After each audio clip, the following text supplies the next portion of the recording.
Russia is claiming Ukraine targeted a key airbase in a massive drone attack overnight. Russia's defense ministry says it shot down 54 drones over the area, while Ukraine says one person is dead and dozens injured after Russia launched missile and drone strikes across Ukraine. It comes after both Ukrainian President Vladimir Zelensky and Russian President Vladimir Putin agreed to a limited ceasefire following talks with President Trump.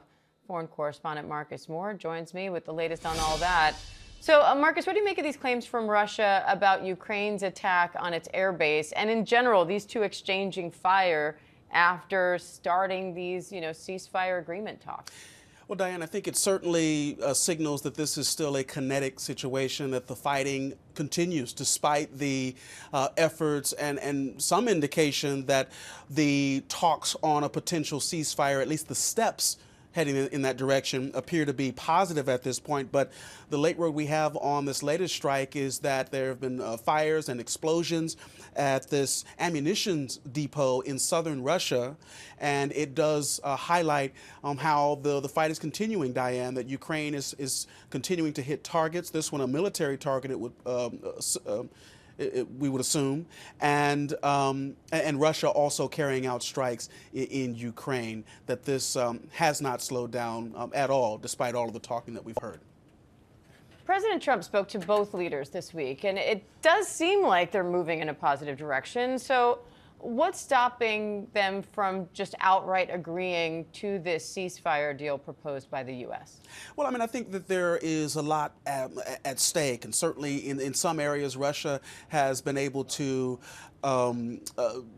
get some momentum in terms of the front line and in key positions. And so they certainly want to take full advantage of that, and wouldn't agree to an all-out ceasefire if they are have Ukraine on the back foot.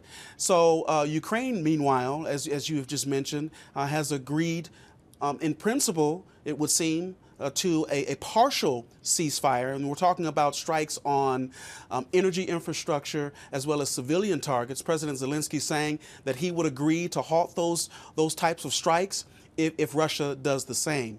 But I think at this point, Diane, it's important to point out that the sides are talking. Despite the fighting that we have seen, the sides are talking. And you mentioned that there's potentially a meeting between U.S. officials and Russian officials in Saudi Arabia set for the next few days.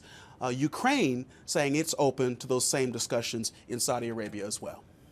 Now, according to the White House, Trump is suggesting Zelensky consider giving the U.S. ownership of Ukraine's power plants to ensure long-term security. How likely is that to happen?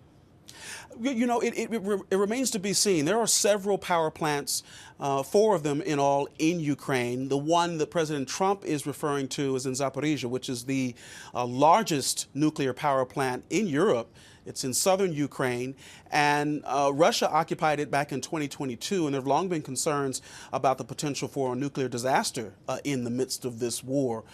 So we'll wait to see exactly what happens here, but it certainly is a development, and all the readouts, Diane, of these meetings, of the phone calls that have taken place, it would appear that things are moving in a positive direction at the moment.